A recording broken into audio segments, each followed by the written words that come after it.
Record. Oke, Assalamualaikum warahmatullahi wabarakatuh. Selamat pagi semuanya. Kita masuk ke pertemuan ke-6 membahas ukuran penyebaran data untuk data tunggal. Nah, ukuran penyebaran data atau dispersi itu digunakan untuk menggambarkan bagaimana penyebaran atau berpencarnya data-data kuantitatif. Beberapa ukuran penyebaran data yang dikenal yaitu rentang antar kuartil, kemudian simpangan kuartil, kemudian ada rata-rata simpangan, simpangan baku, koefisien variansi, koefisien kemiringan, dan koefisien keruncingan atau kurtosis. Nah, yang pertama kita berbicara tentang rentang. Rentang itu adalah data terbesar dikurangi dengan data terkecil, atau sebelum-sebelumnya kita udah pernah bahas tentang range. Rentang itu bahasa Inggrisnya range, itu nilai maksimum dikurangi dengan nilai minimum, atau data terbesar atau nilai terbesar dikurangi nilai yang terkecil. Contohnya ada data-data sebagai berikut. Ujian statistika mahasiswa, skala rentangnya 0 sampai 10, yaitu 9, 7, 6, dan seterusnya sampai 7. Nah, di sini nanti kita susun dulu, kita arai dulu, baru berapakah range-nya, atau artinya jarak nilai mahasiswa yang tertinggi dengan nilai mahasiswa yang terendah. Nah, seperti itu. Atau data terbesar dikurangi data terkecil. Nah, di sini data terbesarnya mana nilainya? Kalau sudah kita susun nanti di Excel, misalnya kita susun di array. Nilai terbesar itu 9. Kemudian nilai terkecilnya di sini berapa? 4. Maka rentangnya atau range-nya itu 9 dikurang 4 sama dengan 5. Jadi range dari data ini 5. Kalau kemarin-kemarin kita range-nya banyak ya, misalnya dari 10 sampai 100 misalnya gitu. Range-nya berapa? Kalau kita datanya kita kelompokkan. Kemudian ada rentang antar kuartil. Ini rentang antar kuartil jarak dari kuartil ketiga dan kuartil ke-1. Artinya kuartil ketiga dikurangi dengan kuartil ke-1. Jadi contohnya seperti tadi datanya masih sama. Nah, kita susun dulu datanya. Nah, ini kalau datanya sedikit, kita tinggal gampang, enak melihatnya. Oh, ini kuartil pertama, kuartil kedua, kuartil ketiga. Pada pertemuan kemarin kita sudah mencari kuartil kan. Nah, jaraknya itu berapa? Kuartil pertama itu 5, kuartil ketiga itu 8. Berarti jarak atau rentang antar kuartilnya adalah 8 dikurang 5, yaitu 3. Jadi dibagi 2 lagi nanti, setengah Q3 dikurang Q1. Jadi dibagi 2. Ini jaraknya 8 dikurang 5 itu 3, 3 bagi 2. Artinya ini simpangan. Kalau rentang antar kuartilnya 3 jaraknya. Kalau simpangannya itu dibagi 2 menjadi 1,5. Kemudian ini udah ya masuk tadi. Rata simpangan, rata-rata simpangan. Rata-rata simpangan itu jumlah harga mutlak. Arti jumlah harga mutlak itu apa? Ini nanti walaupun XI dikurang X barnya hasilnya negatif, kalau mutlak jadi positif. Jadi jumlah harga mutlak dari jarak setiap data terhadap rata-rata.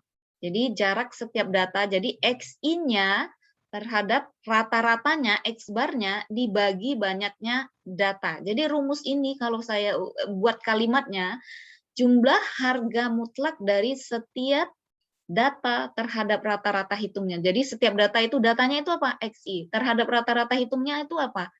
X bar. Nah, dibagi dengan banyaknya data. Contohnya masih data yang berikut ini. Kita cari dulu X barnya, karena kita butuh X bar. Dari rumus ini, simpangan rata-rata, kita butuh X barnya. Berarti kita cari X barnya, sigma X per N. Nah, ini sigma X-nya sudah dapat, dijumlahkan, ini semuanya dapatnya 72, dibagi N. N-nya itu banyaknya data, ada 11. Coba kita ini ya. Hitung 1, 2, 3, 4, 5, 6, 7, 8, 9, 10, 11. Jadi banyaknya data 11 sehingga X bar-nya 6,55.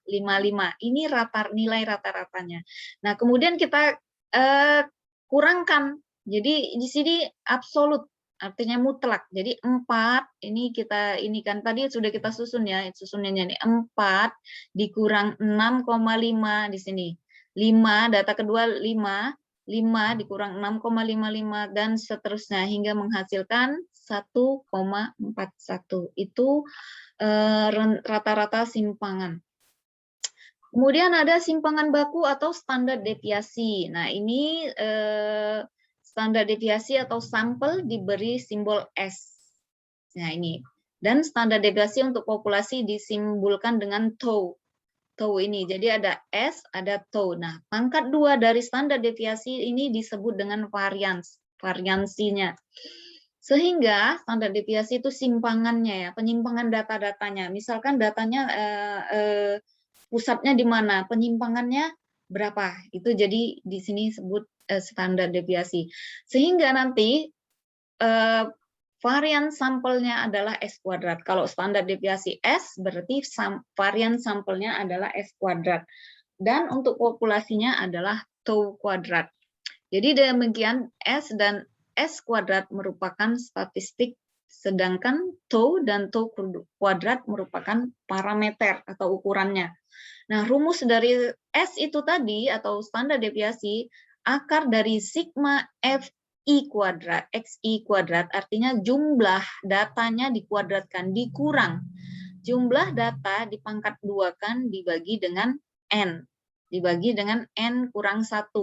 Sedangkan untuk populasi atau tau-nya ini, tau populasi, sigma FI kuadrat dikurang sigma FI kuadrat dibagi N dibagi dengan N. Kalau di atas ini N kurang 1, tapi kalau tau-nya N. Nah, itu simpangan baku. Contohnya di sini bagaimana cara mencari simpangan baku. Nah, di sini ada data-data 4, ini datanya masih acak, belum disusun. Nah, ini kalau kita sudah di Excel, kita susun ini, 4, 5, 6, 7, 8, 9. Nanti kita ini. Nah, ini ada prokensinya. Ini kalau dikelompokkan. Kalau tidak dikelompokkan, ya udah susunin aja. Seperti itu. Kemudian disusun aja berdasarkan ininya ya. Kalau tidak dikelompokkan, ini bisa juga dikelompokkan ini untuk memudahkan perhitungan. Nah, tadi rumusnya apa? Sigma FI. Nah, ini sigma FI-nya. Nah, kita ada di sini. Ini FI, sigma FI. Jumlahnya mana? Ini totalnya. Kalau sigma FI kuadrat, ini totalnya. Jadi, sigma FI kuadrat, F kali I kuadrat, yang ini 494, dikurang sigma FI, dikuadratkan. Berarti ini sigma FI XI-nya, tapi dikuadratkan. Makanya yang ini 72. Dibagi banyaknya data, 11 kurang 1. Hasilnya nanti akar 2,27727 ya. 2727. Atau ini masih X kuadrat. Ini masih S ya, akarnya 1,5. Nah, S kuadratnya tinggal kita pangkatkan lagi nih menjadi 2,273. Ini semua 77 ini digenapkan jadi 3 gitu ya. Itu untuk standar deviasi. Ada juga namanya koefisien variansi atau disingkat dengan KV. Nah, koefisien variansi ini digunakan untuk membandingkan dua data yang sumbernya berbeda. Misalnya kita membandingkan data ujian hasil ujian statistik dengan hasil ujian akuntansi. Nah, kita bandingkan koefisien variansinya. Jadi itu rumusnya nanti dinyatakan dalam rumus persen ya. Jadi koefisien variansi itu standar deviasi dibagi dengan rata-rata atau X-bar-nya. Sehingga dari data tersebut, ini kita standar deviasi tadi sudah didapatkan di atas, sudah kita hitung di atas tadi segini. Kemudian rata-rata hitungnya, X-bar-nya sudah dapat tadi 6,55. Sehingga 1,508 bagi 6,55 kali 100%, hasilnya koefisien variansinya 23,02%. Ada juga koefisien kemiringan. Nah, koefisien kemiringan ini untuk menyatakan simetris tidaknya suatu data. Nah, koefisien kemiringan itu di bahasa Inggrisnya atau disebut dengan skewness. Jadi ada 3 koefisien kemiringan itu. Ada datanya simetris, kemudian ada miring ke kanan atau miring ke kiri. Nanti kalau misalnya dia miringnya ke kanan atau miring positif, nah itu ditandai dengan landainya kanan bila ini ekor yang kanan lebih landai daripada ekor yang kiri. Sedangkan kalau miring ke kiri atau miring negatif, itu ekor kiri lebih panjang daripada ekor kanan. Kalau nanti kita hitung-hitung datanya, kalau nanti simetris, alfa 3-nya sama dengan 0. Kalau miring ke kiri, alfa 3-nya lebih kecil dari 0.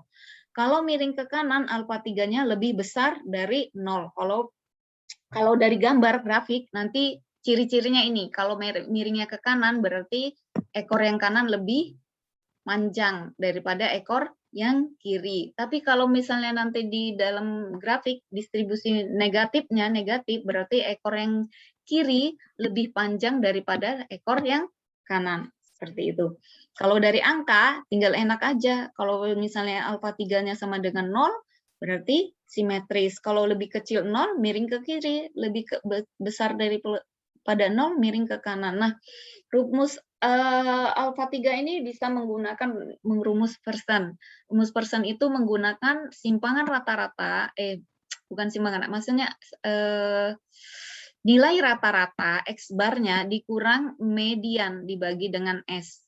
Kalau misalnya dengan modus, X barnya ini dikali 3 ya, ini kali 3, dalam kurung dikali 3. Kalau modus tidak ada dikali 3 di sininya, tidak ada. Jadi X barnya dikurang modus dibagi standar deviasinya. Contohnya datanya masih sama yang ini. X barnya tadi sudah kita hitung, dapatnya 6,55, kemudian standar deviasinya dapatnya 1,508, dan modusnya itu 7.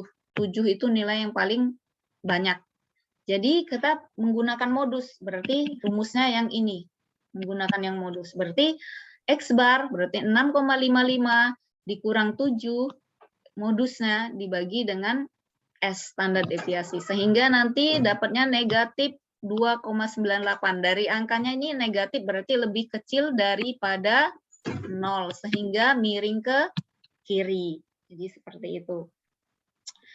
Berikutnya ada koefisien kurtosis atau keruncingan. Jadi ini untuk melihat datanya runcing, keruncingan ininya ya, datanya ya. Kalau kita gambarkan kurvanya, misalnya ada yang ini runcing tinggi, kalau yang rendah, yang mesokurtis itu sedang, ada yang terlalu mendatar seperti itu. Jadi keruncingan itu kita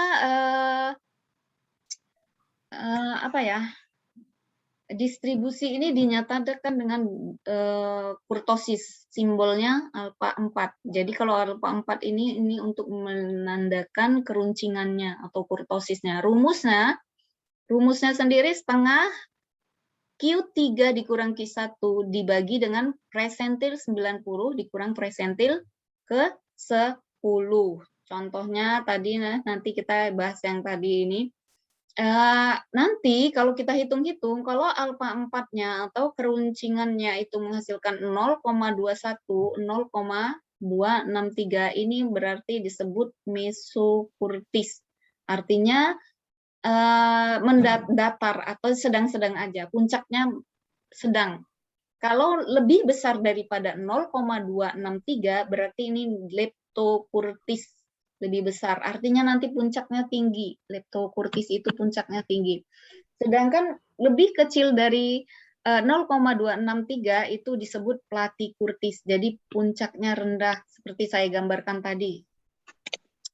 Nah, di situ contohnya sudah kita hitung-hitung tadi Q15, Q38, kemudian presentil 10 4,2, nanti silakan dicari presentil 98,8, sehingga kita masukkan nilai alfa 4-nya sama dengan setengah 8 dikurang 5 dibagi 8,8 dikurang 4,2.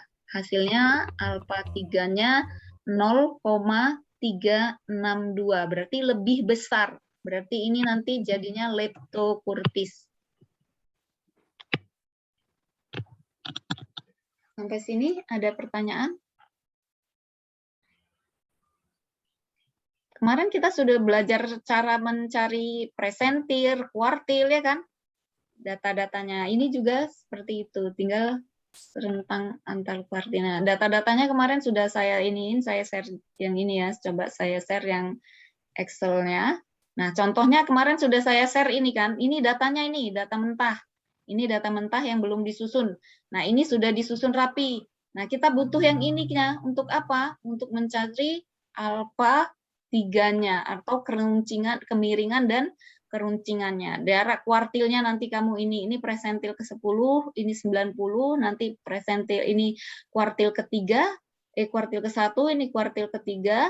Kalau mau cari simpangan kuartilnya tinggal bagikan aja. Ini kuartil 3 dikurang kuartil 1 dibagi dengan 2. Alfa 3-nya nanti cara mencarinya kalau misalnya data ini pakai rumus yang tadi yang di slide, tapi kalau mau cepat tinggal pakai rumus data analis. Klik data analis, sama kita ini kan muncul nanti kita cari regression.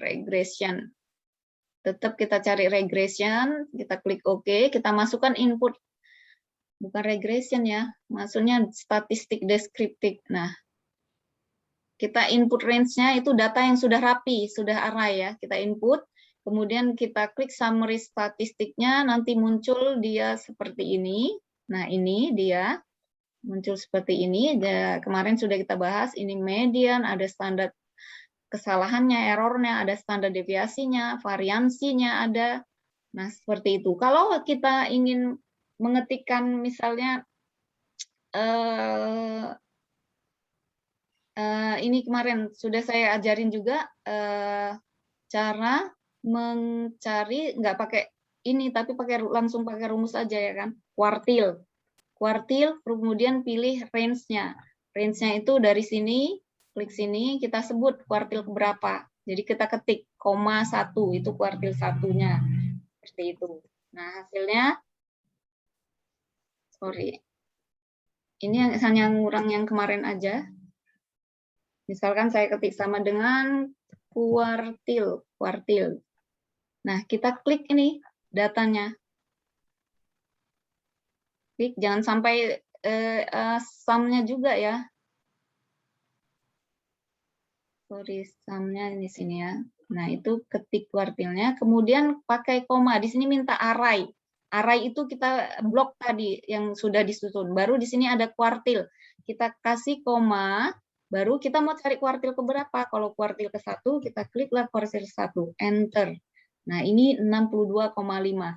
Nah, kemarin kalau cari kuartil ke-1-nya mana? Di sini. Ini malah 62,5, sama yang manual juga kemarin sudah ini, tapi yang kemarin cari posisinya dulu, posisi kuartil itu IN per 4. Nah, jadi I-nya itu 1 karena kuartil 1, N-nya itu 20 tambah 1 bagi 4. Posisinya ada di 5,25. Jadi data yang 5,25 cari di sini. Nanti kalau sudah dapat berarti data ke-5 ditambah 0,25 sisanya.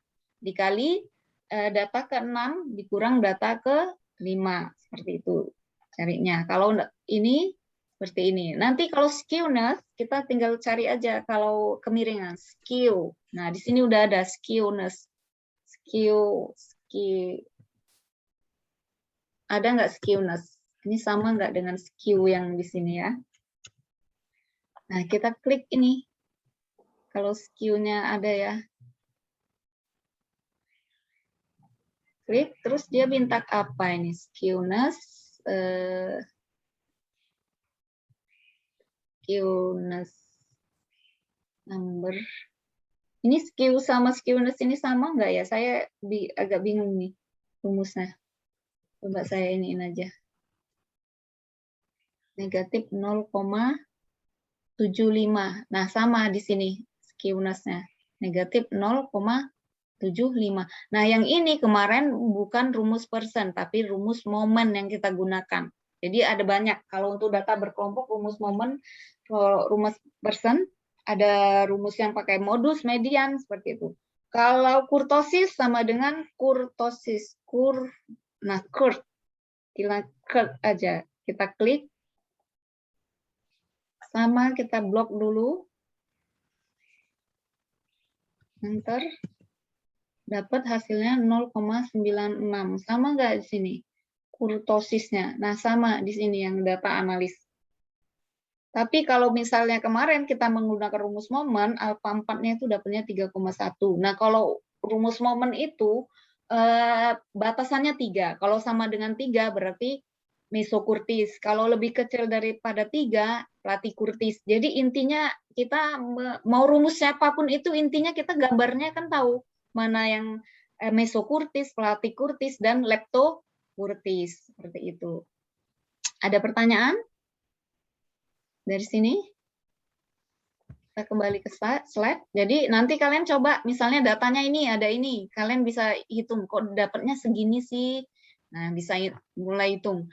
Rumusnya sama dengan itu. Jadi kita butuh FI kuadrat F kali XI ya, kita butuh itu. Ada pertanyaan sampai sini? Kalau tidak ada pertanyaan, kita akhiri.